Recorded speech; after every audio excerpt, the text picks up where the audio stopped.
It didn't come down to a late race restart like the Xfinity Series race yesterday. Didn't come down to a miracle move like last year with Ross Chastain, but everyone still held their breath, or their breaths, in the final few laps of that race at Martinsville. Yes, the championship 4 has been determined. He won this race. He was actually in a great points position. He didn't have to win this race because of how well he ran today, but Ryan Blaney made his first championship 4. He won at Martinsville, his first Martinsville win as well. And he's in the Final Four. He gets Team Penske back to the Final Four. Remember, they won the championship last year with Joey Logano. But Blaney this year is the one representing Team Penske. And once again, it's his first ever Final Four. Championship 4, Final Four, whatever you want to call it. He's there. He's in it. And then the other one, making it by just a handful of points, 5 or 6 points, William Byron. It was, oh my, a disaster of a day. Byron entered this race plus 30 above the cutoff. That's basically just don't crash it. Don't have a disaster of a day. Everyone else would have to run top 3 all day. The guys behind you would have to run top 3 all day, and you'd have to run 20th or worse the entire day. We were that close from having it happen. Blaney, Truex, and Hamlin ran top 3 in both stages, or maybe just stage 1 because Truex had a penalty at some point. I can't remember if that was stage 2 or 3, but Truex was out of the equation for essentially the second half of the race. But Blaney and Hamlin, Blaney, of course, if Hamlin were to win, if someone below that cutoff line wins, when we enter this race, Byron is plus 30. Blaney is plus 10. That means if Chris Buescher wins the race, now the final spot is Blaney minus 20 to Byron. So it comes down to stage points at that point. William Byron had a terrible day. He called it the worst race of their season. He finished 13th, I think, but he ran probably 15th to 18th for a good chunk of this day, 12th to 15th for the other chunk of the day. The only time he ran on the top 10 was during pit strategy. They were irrelevant in terms of the win. In terms of a top 10, irrelevant, terrible, awful. Hendrick Motorsports as a whole was off today, but Byron, it was a disaster of a day. Then Denny Hamlin goes out and wins stage 1 with Ryan Blaney finishing second. Ryan Blaney goes out and wins stage 2 with Denny Hamlin finishing second. And all of a sudden it's like, oh my God, we could see William Byron get eliminated. The guy who has won 6 races this year, has been the best team all year. We could see them eliminated because it's a playoff format. Which if Byron got eliminated, you would have heard a 30-minute rant. But yes, William Byron, it didn't matter. He did enough at the end. Denny Hamlin was the guy behind him in points. Hamlin had to win essentially at the end. Byron would have had to fall back 5 or 6 spots or crash on the last lap. And it didn't happen. Hamlin ended up finishing third. And Byron ended up just holding on. He basically, not the car wasn't limping, but the team was limping to the finish line to get to the championship 4. It was a disaster of a week for him. They need to rebound big next week, obviously. But your Final 4 now, of course, Ryan Blaney, who won today, Christopher Bell, who won last week, Kyle Larson, who won 2 weeks ago, and of course, as I said, William Byron, who pointed his way into the championship 4. As for the guys who missed it, Chris Buescher, unfortunately, we will not be having a watch party in Prosper, Texas. Buescher had to win this race to make it into the Final 4. I think they ended up finishing top 10, but they were irrelevant most of the day. Had to use strategy to their advantage, and they still fell short. Then next up, it was Tyler Reddick, more irrelevant today. Just a bad day for them overall. Spun in qualifying, didn't run well at all in the race. And because of that, he fell behind really early in terms of the points. He entered this race minus 10, which was very possible for him to make up. He would have had to outscore Ryan Blaney in the stages, which very quickly we knew he was not. And so therefore, very quickly, it became a must-win scenario for Reddick. And they were, as I said, basically irrelevant all day. They didn't have the speed. They were nowhere close to it. And unfortunately, they are eliminated. Next up in the elimination zone was Martin Truex Jr., the regular season champion. I cannot believe the playoff run they just put together. Usually if I said that, if I told you before the playoffs started, I'm going to be saying about Martin Truex Jr., I cannot believe the playoff run they just put together. You would have thought they just won the championship with ease. They won 7 races in the playoffs. They led all the laps at Phoenix and lapped the field. No. Instead, Truex, some of it their own fault, some of it just the worst possible luck. I don't think they had a top 5 in the playoffs.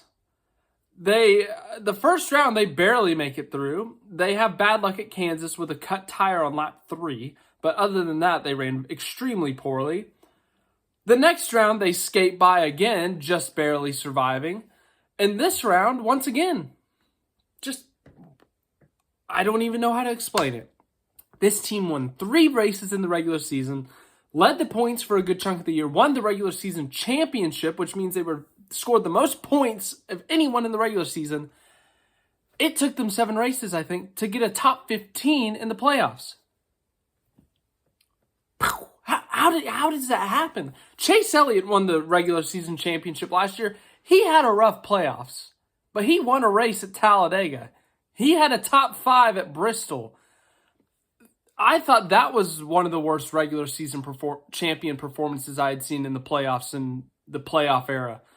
This one tops it, no question. Truex took 7 races to get a top 15. He didn't have a win. As I said, I don't think he had a top 5.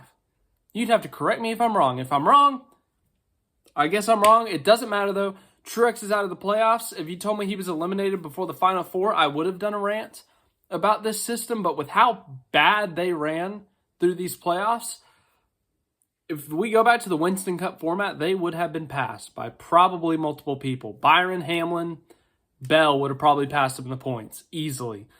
So Truex, what looked like it was going to be a potential magical season for him, crumbles, and it crumbles in the worst possible way, but at least they didn't get eliminated in the round of 16, I guess. Just a disaster for Martin Truex Jr., an absolute disaster. And then we go to the 4th guy.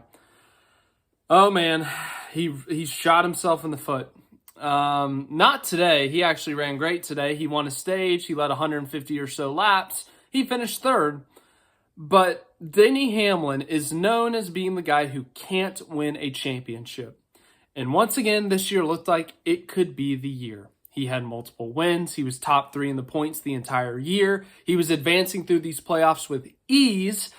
And at one point, he even declared to the world, "This is our year." He didn't even make it to the championship 4. It's mind-blowing. We talked about it last week. Mind-blowing how Denny Hamlin loses championships. Sometimes his fault like 2010. Sometimes the team's fault like 2019.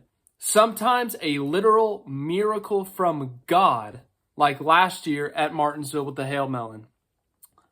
This year, they did mostly everything right. They had a top 10 at Vegas, or if not, they were 11th or 12th. They had the playoff points to their advantage, so they could afford that run.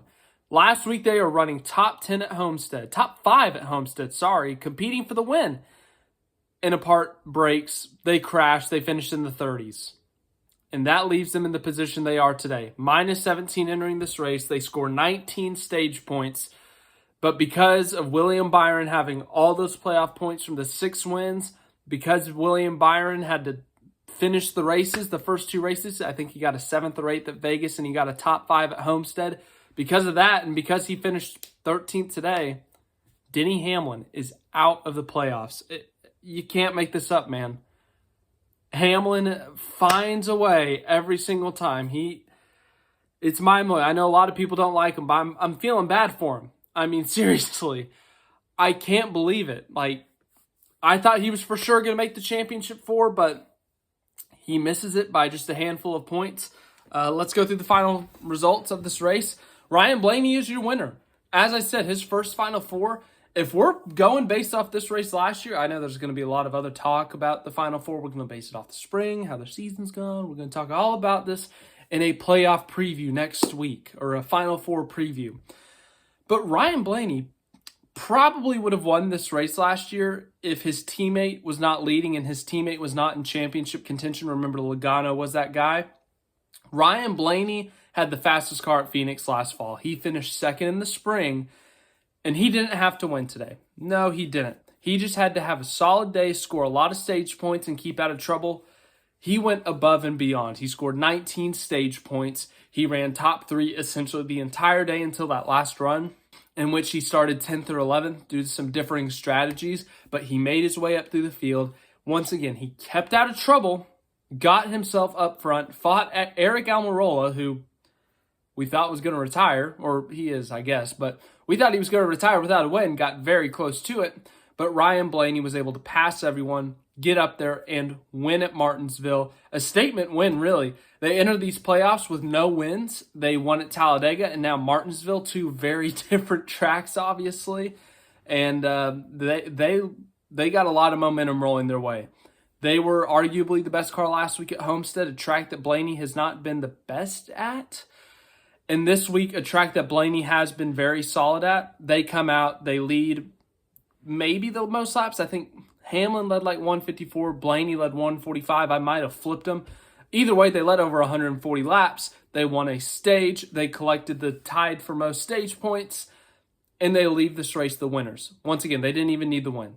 With how they performed today, they didn't need the win. They got it done anyways. They got themselves a trophy. They got themselves a ton of momentum heading into Phoenix. And just based on last year, based on the spring and how good Ford is at Phoenix, they have a very good shot at this thing next week. I think Blaney making the Final Four is a little bit scary for the rest. This could age very poorly, but it could also age very not poorly. But either way, Blaney making his first Final Four appearance. A great performance today for him. Eric Almirola finished second. Yeah, they ran an alternate strategy where they took 2 tires instead of 4 on that final pit stop, made their way up through the field, led a good chunk of laps. Just a week after, or not even a week, a day after announcing he's not returning to SHR next year, he leads. I actually have the laps led numbers up here. Blaney led 145. I was right on that. Almirola led 66 laps, so he gets himself some nice lap sled on the stat category before he retires and finishes second. Remember, SHR was very strong here in the spring, not just Almirola, but Harvick was up there. Briscoe, I think, finished top 5. Priest won a stage and led a ton of laps. SHR, Ford, really good at the short tracks, really good at Martinsville. It proved again today. Almirola's last race at Martinsville, he finishes second. Denny Hamlin led 156 laps. I was off by 2 laps. Sorry. Anyways, Denny Hamlin, once again, heartbreak for him. Him and Blaney had some great battles for the lead in this race. They had some great battles for position, even when it wasn't for the lead. They were the 2 best cars today, but Blaney was just that much better, and he was able to get through traffic better. He was able to keep the tires on it longer, and unfortunately, that spelled the end for Denny Hamlin. Denny just couldn't get his way through the field as quick, and he ends up finishing 4 or 5 seconds off of Blaney. If he could have kept up with him, it would have made it a little bit more exciting, but he couldn't. They, once again, kind of like Blaney, it seemed like they did everything right today. They got the stage points. They ran up front. They kept out of trouble, but Blaney was just a little bit better than him, and it cost him. It ultimately cost him.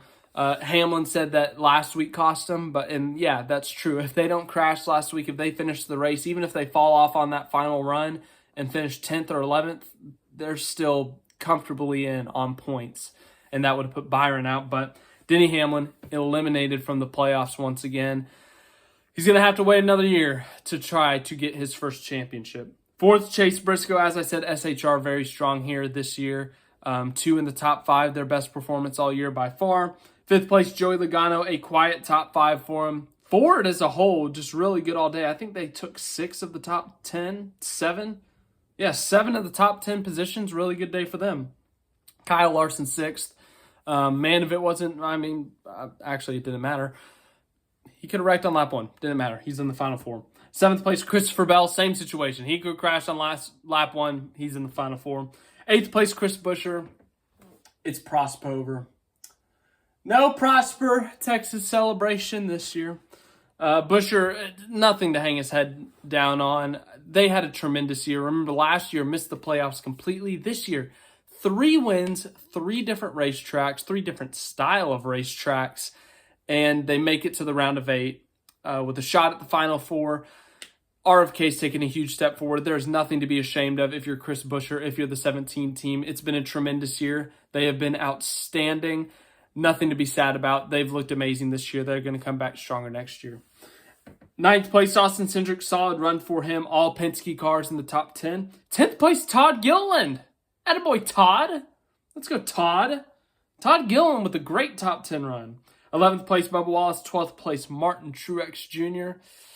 was top 3 for the first half of this race. He was up there with Hamlin. He was up there with Blaney, competing for the lead, competing for those top positions. But a speeding penalty about halfway through this race puts them at the back of the field. They have to try their best to make their way through the field. And with how difficult it is to pass with the next-gen car at Martinsville, it cost them. It cost them a legit shot to make the championship 4. It cost them at stage points. And Truex, the regular season champion, out of the playoffs. 13th, William Byron, not an inspiring run. As he said, the worst race of their season, but it got them the best result, as he also said. They make it to the championship 4. As a fan of Jeff Gordon, I love to see the 24 car fighting for a championship. First time the number 24 has been fighting for a championship since 2015 when Gordon himself did it. Of course, Gordon's old car, the car he used to drive, was the 9 car. They switched the numbers up and all that stuff. So Chase Elliott replaced Gordon. Then they switched his number to the 9. That car has made it to the championship 4 3 times, but the 24 itself has not made the Final Four since Gordon retired. I'm happy to see him in the Final Four, as I said, as a Gordon fan, but I was also terrified that this format was going to screw the 24 out of another championship, but thankfully we got another week to see if that happens or not. 07 or 04, 07, 14, the playoffs, the chase, whatever you want to call it. Yeah, kind of screwed Gordon out of a championship.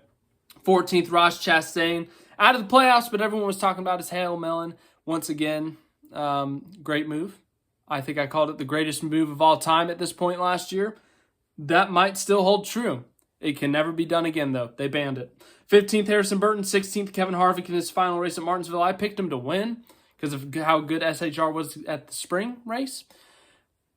That went wrong. 17th, Chase Elliott. He himself had a Hail Mary attempt. They were in the Owners' Championship trying to get into the Final Four with a win. Stayed out, led 83 laps there at the end, but they were short on fuel. They weren't going to make it. It was, as I said, a Hail Mary, and it fell short. They had to pit with about 7 to go. Finished the 17th out of the Owners' Championship. 18th, Ty Gibbs. 19th, Ricky Stenhouse Jr. Ryan Preece, 20th. Eric Jones, 21st. LaJoy, 22nd. Dillon, 23rd. Ty Dillon, 24th. Sorry, I should have specified Austin Dillon, 23rd. 25th, Michael McDowell. 26th, Tyler Reddick, eliminated. He was my preseason championship pick because of Homestead. I thought Reddick, so good at Homestead. He's going to win that race, make it to the Final Four. But Martinsville definitely was my concern if he couldn't win Homestead. He's never been great at Martinsville. It's never been his best track, and that proved costly for him. He entered this race minus 10 with a legit shot to make the Final Four, but they just didn't have the speed. Bad race from him. 27th, Kyle Busch. I forgot he existed today, to be honest with you. They were relevant. RCR, very relevant yesterday. Talked about a lot yesterday. No one talked about him today. Good for them. Good for their PR team. They get a day off. AJ Allmendinger, Ryan Newman, Justin Haley, Carson Hocevar, Alex Bowman involved in an early wreck. Brad Keselowski had some problems. His car was on fire at one point. 34th, Daniel Suarez. 35th, JJ Ely. 36th, BJ McLeod. 37th, pace car number 1. A pace car died during this race. You don't see that one very often. But yes, that means next week, Phoenix, Final Four, Championship 4, 4-1, whatever you want to call it. That means your Championship 4 are William Byron making his first Championship 4 appearance, Ryan Blaney making his first Championship 4 appearance, Christopher Bell making his second ever Championship 4 appearance, and Kyle Larson making his second ever Championship 4 appearance. Only one championship in this Championship 4 from Larson back in 2021. But yeah, we'll talk about that all next week. I'm going to Final Four preview all 3 Final Fours. It's a lot of math. We got the trucks on Friday, Xfinity Saturday, Cup on Sunday. The Mexican Grand Prix wrapped up. I'm willing to bet that Max Verstappen won. He was leading by like 15 seconds when I checked last. And yep, Verstappen wins it by 13 seconds over Hamilton. Leclerc on the podium. Good for them. But yes, thank you for watching this video. Long video, I know, but we had a lot to talk about with the Final Four. The racing was better for a next-gen Martinsville race. They still got to work on this short track package, but it was good. As I said, Hamlin and Blaney had some great battles there. It was possible to pass. It was a little bit of a hotter race there. It was in the the low 80s for the temperature, so that kind of made the track a bit hotter, wore the tires a little bit more, which made it more interesting. But short track package still needs some help, but ultimately it was still a fun race. I still enjoyed it. Not all the drama and chaos we usually see in this race, but still a fun race overall. Thanks for watching. Hope you enjoyed. Have a great rest of your night.